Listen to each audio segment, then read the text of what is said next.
కూడా జరిగింది. ఓకే. అప్పటి నుంచి నాకు మూడేళ్ళ డిసెంబర్ ఆ, ఎండింగ్ వరకు కూడా నేను తన ఇంట్లోనే ఉండడం జరిగింది సార్.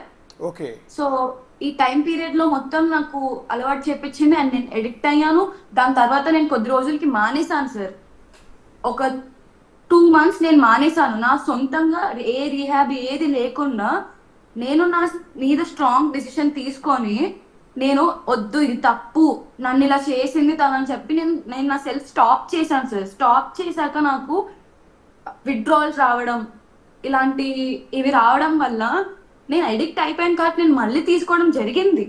Okay, okay. దాని తర్వాత నా హెల్త్ పాడైతుంది అని ఏ రోజు అయితే నాకు అర్థమైందో నాకు ఇవన్నీ సార్ నాకు ఇవన్నీ అయితే ఎక్కడ దొరకవు కదా సార్. నాకు తన దగ్గరే దొరికాయి, నాకు బయటకు వచ్చాక దొరికేవి కాదు.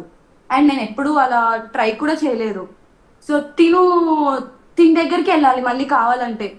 నేను తిన దగ్గరికి అయితే ఏ రోజు వెళ్ళడానికి మళ్ళీ ట్రై చేయలేదు. నాకు తెలుసు అది ఒక బ్యాడ్ థింగ్ అని చెప్పి.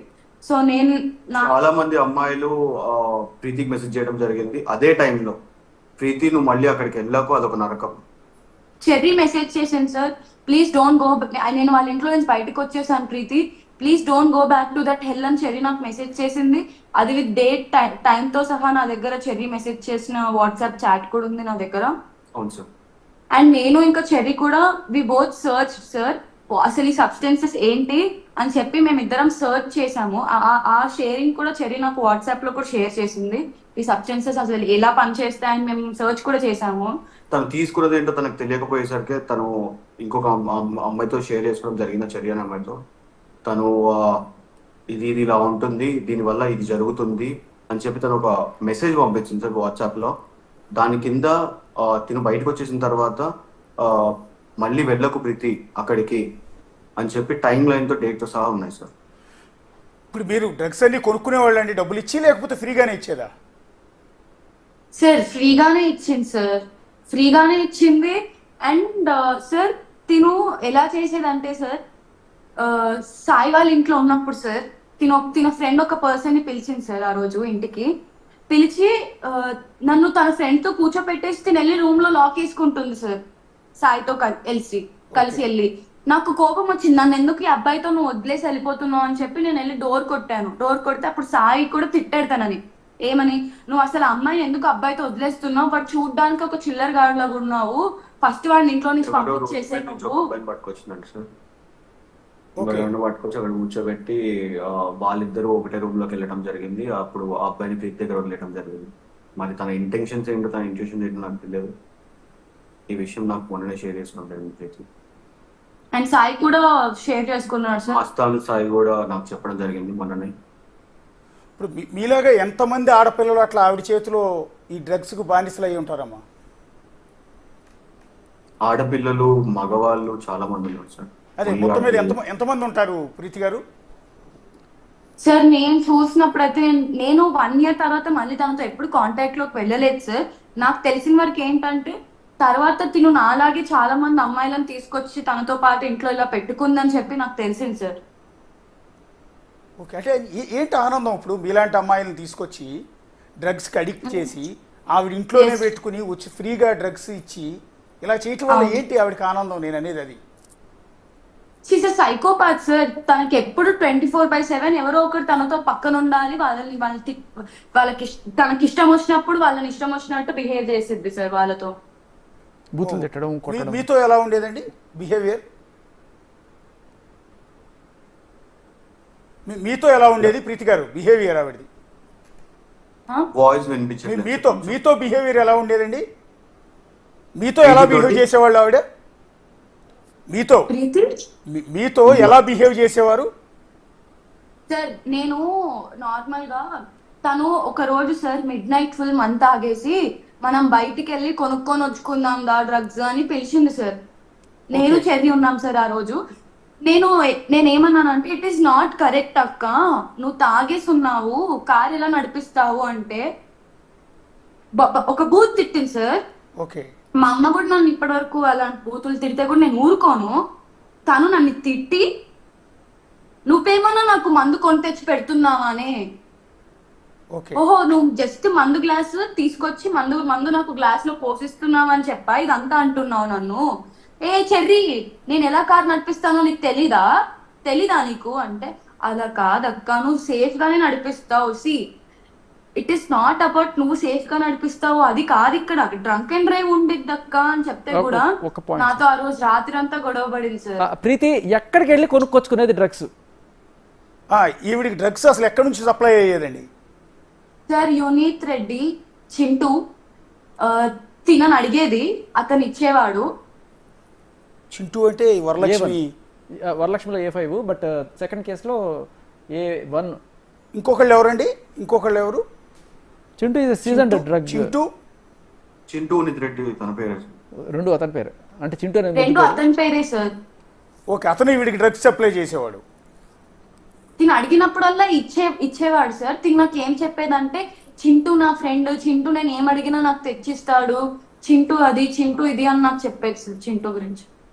మన లీక్ అయిన ఆడియోలో కూడా చింటూ పేరు ఉంది. చింటూ కావాలి నాకు, చింటూ కావాలి నాకు, చింటూ గారిని పిలవండి అని అంటున్న ఆడియో సార్. చింటూ ఇంకా తనకి పరిచయం సిన్స్ ఇయర్స్ సార్, ఇప్పుడు పరిచయం కాదు, అది సిన్స్ ఇయర్స్, కొన్ని సంవత్సరాలు 2017 దగ్గర నుంచి. షార్ట్ ఫిల్మ్ లో చేసేటప్పుడు చింటూ పరిచయం. అంటే ఈవిడ ఇప్పుడు మీలాంటి వాళ్ళకి డ్రగ్స్ ఇచ్చి ఇంట్లోనే పెట్టుకోవటం, మిమ్మల్ని వేధించటం ఒక రకమైన టేస్ట్ అయితే, డ్రగ్స్ బయట వాళ్ళకి సేల్ చేస్తుందండి ఆవిడ?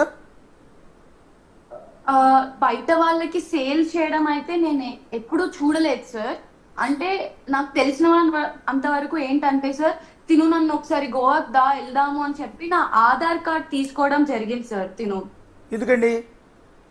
గోవాకి వెళ్దాము, మనం పార్టీ చేసుకుందాము, అలానే మనం కొనుక్కుందాము అక్కడికి వెళ్ళి అని చెప్తే నా ఆధార్ కార్డ్ తీసుకుంది, టికెట్ కూడా బుక్ చేసింది. దాని తర్వాత నాకు ఇలా నా హెల్త్ కండిషన్స్ వల్ల నేను రాను అని ఉదయ్ కూడా చెప్పాడు. అప్పుడు ప్రీతిని అయితే నువ్వు తీసుకెళ్ళొద్దు అని ఉదయ్ చెప్పాడు ఆ రోజు, నువ్వు వెళ్ళకు ప్రీతి అని చెప్పాడు. సో నేను ఆ రోజు ఆగిపోవడం జరిగింది, తను కూడా వెళ్ళలేదు ఆ రోజు గోవాకి. దాని తర్వాత నాకు తెలిసింది ఏంటంటే సార్, వీళ్ళు గోవా నుంచి ఒక బల్క్ లో డ్రగ్స్ తెచ్చుకొని వీళ్ళే పంచుకునేవాళ్ళు సార్ వీళ్ళందరూ.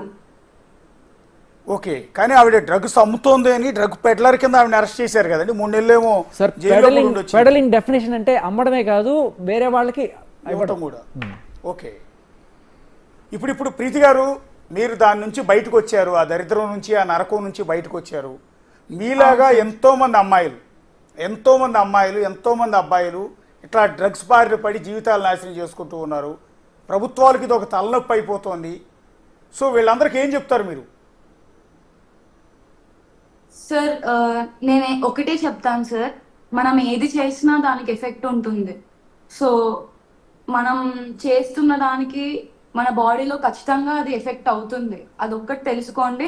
ఇప్పుడు ఎఫెక్ట్ అవ్వకపోవచ్చు మీకు, మీరు చేసే కొద్దీ మీరు ఎప్పుడైతే ఆపేద్దామని మీకు తెలుస్తుందో మీ సెల్ఫ్కి, ఆ రోజు మీ బాడీలో అయిన ఎఫెక్ట్, ఇప్పటి వరకు మీరు చేసిన దానివల్ల మీ బాడీ ఎఫెక్ట్ అయినదంతా మీరు ఏ రోజైతే ఆపుదాం అనుకుంటున్నారో ఆ రోజు మీకు బయటపడిద్ది. కావాలంటే ఇప్పుడు ఎవరైతే డ్రగ్స్ చేస్తున్నారో వీళ్ళందరూ ఉన్నారో, మీ అందరూ వెళ్ళి ఒకసారి కావాలంటే you can go and get your health checkup done and see how much your health is gone also. ఎందుకంటే ఒక అమ్మాయిగా అయితే నేను చాలా సఫర్ అయ్యా. నాకు PCOD ప్రాబ్లమ్స్ వచ్చాయి, నాకు హెయిర్ లాస్ అయ్యేది. నాకు హెయిర్ లాస్ అవుతున్నప్పుడు తను ఏం చెప్పిందంటే, ఇదంతా డ్రగ్స్ వల్ల కాదు ప్రీతి, నీకు పెయిన్లు వచ్చాయి, పెయిన్ కుట్టి నీకు జుట్టోడిపోతుందని చెప్పింది సార్. కానీ అది ఫాల్స్. నేను చాలా అబ్జర్వ్ చేశాను, ఎప్పుడైతే డ్రగ్స్ తీసుకుంటున్నానో అప్పుడే నాకు ప్యాచెస్ గా హెయిర్ ఊడిపోవడం అనేది జరిగింది. నేను ఇవన్నీ అబ్జర్వ్ చేసిన, హెల్త్ ఎఫెక్ట్ అయింది. సో నేను నాకు ఎఫెక్ట్ అయినప్పుడు ఆబ్వియస్లీ అందరికీ ఎఫెక్ట్ అవుతుంది. So I think it is not good thing for a person to take this drugs because it will effect you mental health, physical health and even me families గురించి కూడా ఆలోచించండి ఒకసారి. అంటే తల్లో పేలు వస్తే జుట్టు ఊడిపోతుంది, తల్లో పేలు ఉండటం అనేది అసలు మెసేజ్ సహజమే కదా. అంటే డ్రగ్స్ తీసుకోకండి అనే మెసేజ్ కాదు, ఇలాంటి వాళ్ళని ఒక్కళ్ళని మనం లోపలేస్తే కనీసం 100 మంది డ్రగ్స్ బారి నుంచి బయటపడాలి. వచ్చింది అందుకే కదండి. ఇప్పుడు మీ హెల్త్ పాడైపోయిందండి, పాపం మీరు అయినా కూడా మీ బోల్డ్ అంత ఫీచర్ ఉంది, అయినా కూడా ధైర్యంగా వాళ్ళ పోలీస్ స్టేషన్ దగ్గరికి వచ్చారు. చాలామంది మనకెందుకు, మనకు బోల్డ్ అంత ఫీచర్ ఉంది, మనం సొసైటీలో బదనం అయిపోతాం, లేకపోతే మా మీడియా వాళ్ళు, మీరు చెప్తున్నట్టు మా మీడియా వాళ్ళు మీ ఫోటోలు చూపించి మీ జీవితాన్ని నాశనం చేస్తారు. సో ఇలాంటి భయంతో చాలా మంది రారు, అయినా కూడా మీరు ఎందుకు వచ్చారు ముందుకి? సార్ ఎందుకంటే ఉదయ్ ఫోన్ లో ఫొటోస్ ఇవన్నీ తీసి తను మమ్మల్ని బ్లాక్మెయిల్ చేసింది సార్. దాని ఏవైతే మీకు మీడియాకి ఇచ్చిందో అవే ఫొటోస్ తోనే ఫేక్ అకౌంట్ క్రియేట్ అయింది సార్. ఓకే, అవే ఫొటోస్ తో ఫేక్ అకౌంట్ క్రియేట్ అయింది. అప్పుడే నాకు అర్థమైపోయింది తిను నా మీద ఫేక్ అకౌంట్స్ క్రియేట్ చేస్తుంది ఇన్స్టాగ్రామ్ లో. సార్ ఇప్పుడు ఫేక్ అకౌంట్ క్రియేట్ చేస్తుంది, చాలా మంది చూస్తున్నారు సార్. ప్రీతి ఫ్యాన్ పేజ్ అని క్రియేట్ చేస్తే చూడరా సార్ జనాలు. నా బతుకు ఆల్రెడీ బయటకు వేసేసాక ఇంకెందుకు సార్ నేను రాకూడదు చెప్పండి. కింద అంతా వల్గర్ గా కమెంట్స్ సార్, ఎవరెవరో ఏదేదో కమెంట్స్ పెట్టింది. ఆ ఫేక్ అకౌంట్ నుంచి అయితే ఇంకా దారుణంగా పెట్టింది సార్ వర్డ్స్. నేను అలా చెప్పుకోను, నేను అలా చెప్పుకోలేను కూడా. తను అలా చేసిందని చెప్పి నేను అలా చేయలేను సార్, అంతే. అండ్ ఈ రోజు నేను రాకపోయింటే సార్ ఇలాగే నన్ను ఇప్పుడు రాస్తారు అయిపోయాక కూడా ఇంకొకరు వస్తారేమో, వాళ్ళని కూడా ఇలానే, వాళ్ళతో కూడా ఇలానే గొడవలు పడి అప్పుడు కూడా వాళ్ళకి నిజం చెప్తా అని చెప్పి అప్పుడు నేను చెప్పకపోయినా నువ్వు చెప్తావు అప్పుడు కూడా నన్ను ఇలానే టార్చర్ చేస్తే నేను నా జీవితాంతం మీకు తీసుకోలేను సార్. నేను ఇది తీసుకోలేను. అండ్ నేను చాలా మెంటల్ గా సఫర్ అవుతున్నాను దాని వల్ల. ఇంకా సఫర్ అవ్వాలనుకోవట్లేదు కాబట్టి నేను బయటకు వచ్చి నిజం చెప్తున్నాను. ఒక విషయం ప్రీతి, అండ్ మీరు ఇందాక మాట్లాడుతూ మస్తాన్ సాయితో మాట్లాడాను అని చెప్పారు మీరు. సో ఎప్పుడు